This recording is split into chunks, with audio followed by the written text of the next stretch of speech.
Hello everyone, welcome back. Today's topic is gun storage, okay? How should you store your firearms? And the two competing ideas here is, should you keep them locked up so that, unauthorized people can't get to them? And those unauthorized, people would include, children in your family or, burglars, okay? So you keep them locked up. Or, the competing idea is that you always have to have easy access to them because if your house is being invaded and you can't get to your guns fast enough because they're locked up, that the guns are useless. Okay, and I have a safe in my home that has a digital lock, and yes, it is pretty easy to get into it. However, I recognize that, hey, under stressful circumstances, it's going to be really hard to even remember those numbers, which I punch, every day. It's going to be hard to remember those numbers. It's going to it's going to be hard to get my fingers to go to the right buttons. So, that's understood, and I accept that as reality. Okay, so they're the two competing ideas, and I'll give you my opinion. Now when I teach my classes, when I teach my personal protection class or even just general gun safety classes, I tell people that they have to store the guns so that they are so in such a way so that that they are protected and their family members are protected. Okay, and I kind of leave that open, and from that point we discuss we discuss that further. So here's my situation, which I think kind of covers both sides of this. Okay. In my office, okay, or my work area, where my kids don't come, okay, and I don't expect to have small kids running around here, I keep at least one firearm hidden at all times that I can get to really easy. Okay, now it's not out in the open. And it's not someplace that you would stumble into. Okay, it would sound like you would have to you'd have to know where it is, or you would have to do a really detailed search to find that gun. Okay, however, it is a place that I can get to really easy, and the assessment is that, listen, this is my place of business. I handle money here. I need to have easy, fast access to a second gun. That's besides the gun that I'm carrying on me. Okay. So in my place of business where my kids don't come, I want a gun that I can, a second gun that I can access really quickly. Okay. Now in my home where I have a 3-year-old and a 4-year-old, in addition to a small infant, my son in particular, okay, will get into everything and anything. I mean, I have found him in the kitchen, on top of the refrigerator, going through the cabinets that are on top of the refrigerator, okay, which is like up here somewhere, okay. So my son will absolutely get into everything, okay.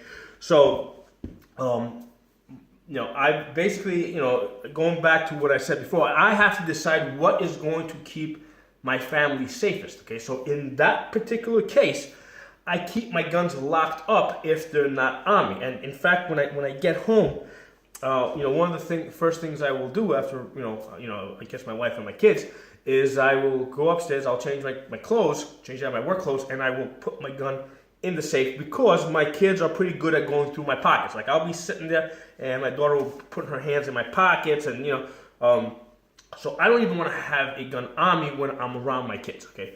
And that's because that's how my kids are. I know that they get into everything. They get into all my pockets. They'll get, into every cabinet and every nook and cranny of the house, okay?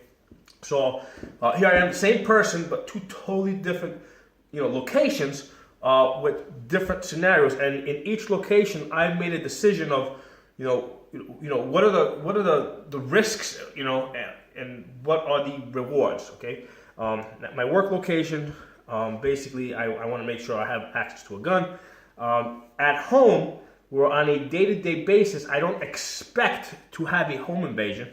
Now, whoever does, but the point is that it is far more certain for me that if if I have a gun, hidden somewhere in the house, that my son will eventually find it. Okay, maybe not today, maybe not tomorrow, maybe not a year from now, but eventually he will find it. Okay, because I know how I was when I was a kid, and I searched the whole house. I mean, I went into, I put my hand, I found holes in that house that nobody else knew ever existed. Okay, so on a day-to-day basis, the greatest threat to my kids is themselves. Okay.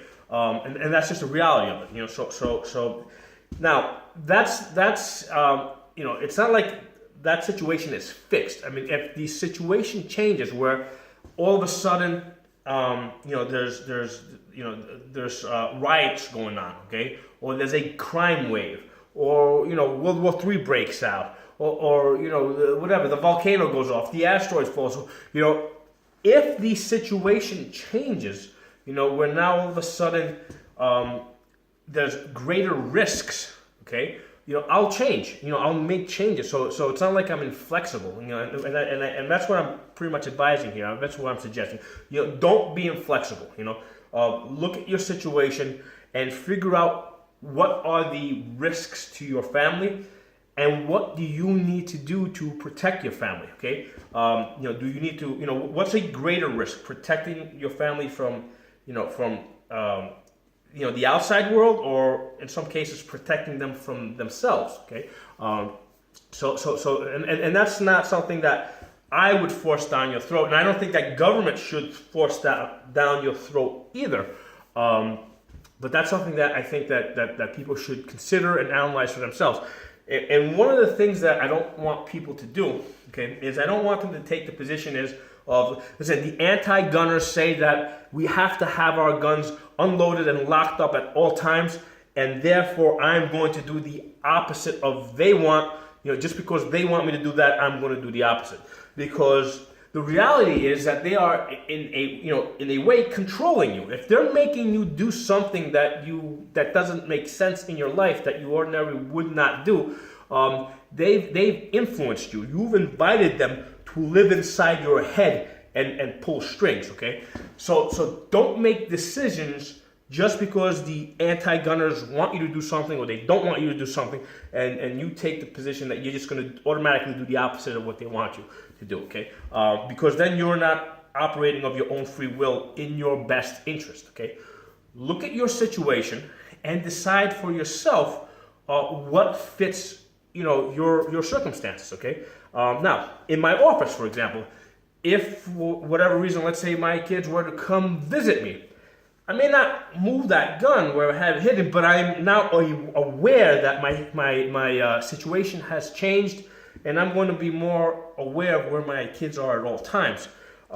Let's say for some reason let's say the house burned down or became unlivable. If all of a sudden, they were going to come and let's say we were going to live out of my office temporarily, I would change, my setup. I would no longer, I might decide that I don't want that backup gun where it is. I may want to, move it somewhere else or move it into a safe or do something different. Okay, so I'm not inflexible. I look at my situation and I'm always considering what will keep my family and myself safest. Okay, and that's what I'm deciding on. That's what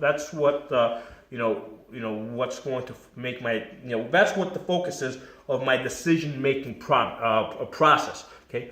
I definitely don't want to be doing things because somebody else wants me to do them or doesn't want me to do them, and just kind of triggering off of those outside influences. But those are my thoughts, my opinions. Decide for yourself what works for you and your family. Post your comments. I'd love to hear from you. I'll talk to you guys next time.